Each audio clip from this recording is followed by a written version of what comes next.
Serdecznie zapraszam do odcinka 12 playlisty Polska Bryza pod tytułem Unia, część 11. W poprzednim 11 odcinku opowiedziałem o planach księcia litewskiego Witolda. W tym odcinku spróbuję przedstawić moją wizję rzeczywistości w koronie Królestwa Polskiego sprzed ponad 600 lat. Oto moje uwagi dotyczące wydarzeń historycznych opisanych w filmach związanych z rządami dynastii Jagiellonów. Jestem przekonany, że ówczesny świat widziany oczami Polaków ponad 600 lat temu, a teraz przedstawiany nam jako prawda historyczna, był również wielką iluzją, podobnie jak nasz współczesny. Spróbuję trochę odszyfrować tę historyczną iluzję epoki Jagiellonów. Otóż wiadomym jest, że Litwini dążyli do zawładnięcia Wielkim Księstwem Moskiewskim i wykorzystali do tego celu między innymi Krzyżaków, Złotą Ordę i koronę Królestwa Polskiego. Aby korona Królestwa Polskiego mogła być kontrolowana przez Litwę, na polskim tronie musiał pojawić się władca litewski, co też nastąpiło w 1386 roku podczas koronacji Władysława II Jagiełły, czyli Litwina Jogajły. Cena za królestwo wcale nie była zbyt wygórowana, bo wystarczyło zmienić wiarę, przynajmniej oficjalnie, i poślubić polską królową Jadwigę. Dzięki temu stosunkowo słabe do tej pory Wielkie Księstwo Litewskie stało się poważną siłą militarną, zdolną do podbojów Księstwa Moskiewskiego. W planie tym odegrali ogromną rolę Krzyżacy, którzy byli celowo angażowani do rzekomej walki o spadek Bolesława Świdrigiełły. Potwierdza to nienaturalna pobłażliwość króla polskiego Władysława za zdradzieckie akty swojego braciszka. Na dodatek zdrady Świdrigiełły były sowicie wynagradzane z majątku narodowego korony Królestwa Polskiego. Odnosząc to do współczesności, zdrajcy oprócz premii od obcych sponsorów są wynagradzani z naszych podatków, czyli majątku narodowego naszego małego imperium, wypracowanego przez nas, obywateli. Oficjalne fakty historyczne wskazują, że Krzyżacy występowali jakoby przeciwko Litwie z powodu popierania roszczeń Świdrigiełły do ojcowizny. A tu nagle pojawiają się u boku księcia Witolda w bitwie pod Worsklą przeciwko Złotej Ordzie. Co prawda nie było ich zbyt wielu, bo zaledwie 500, co przy 38-tysięcznej armii Witolda nie stanowiło zbytniego wsparcia. Sami Krzyżacy historycznie byli powiązani z Prusakami, a ci z kolei podobno byli ludnością zwaną po niemiecku Preußen, zamieszkującą ziemię na południowo-wschodnim wybrzeżu Bałtyku. Byli to Słowianie, spokrewnieni z Litwinami i Łotyszami. Informacje te potwierdzają silne powiązania Krzyżaków z Litwinami.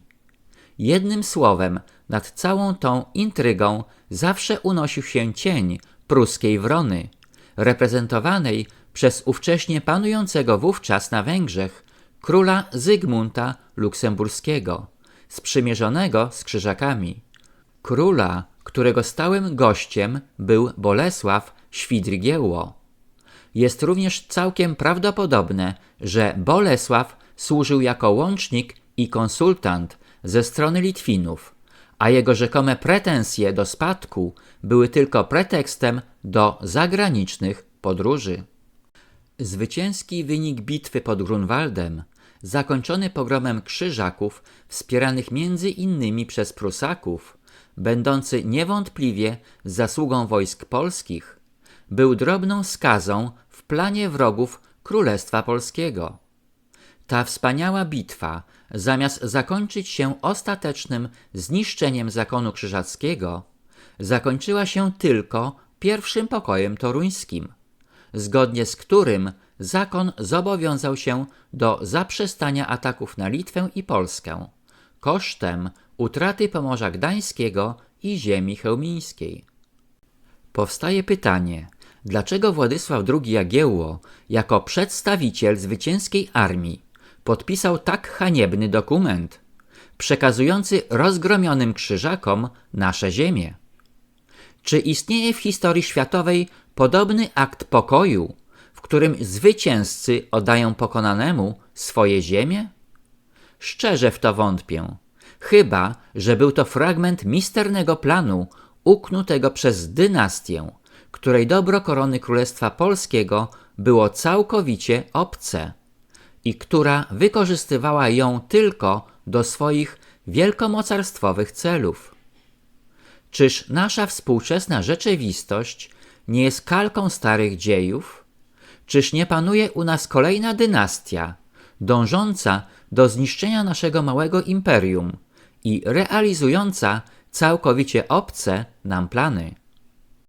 Wielka iluzja, którą dla nas stworzyli, korzystając z różnego rodzaju służb specjalnych, opiera się głównie na mówieniu nieprawdy i w razie niebezpieczeństwa odkrycia prawdy zarzucają obywateli problemami, które w normalnym świecie prawie nie istnieją.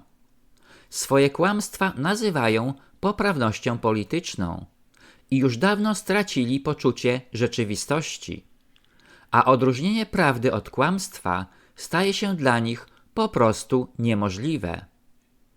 Tragedia Wielkiej Wody, która nawiedziła ostatnio nasze małe imperium, ujawniła niezbyt wyraziste intencje zarówno poprzednich, jak i obecnych włodarzy.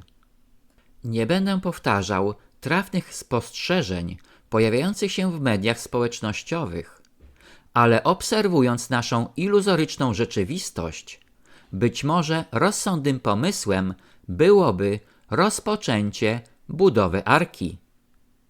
Jednakże zrozumienie iluzji wymaga historii, a w zasadzie prawidłowej jej interpretacji, poprzez odrzucenie niepotrzebnych szczegółów. Historia była i jest niebezpieczna dla wszelkich reżimów i dyktatur. Dlatego też od wieków palono książki, szczególnie historyczne. Już w 213 roku przed naszą erą pierwszy cesarz Chen Shi Huan wydał edykt o spaleniu ksiąg niezgodnych z oficjalną ideologią państwową, a 10 maja 1933 roku funkcjonariusze akwarelisty spalili stosy niewygodnych publikacji.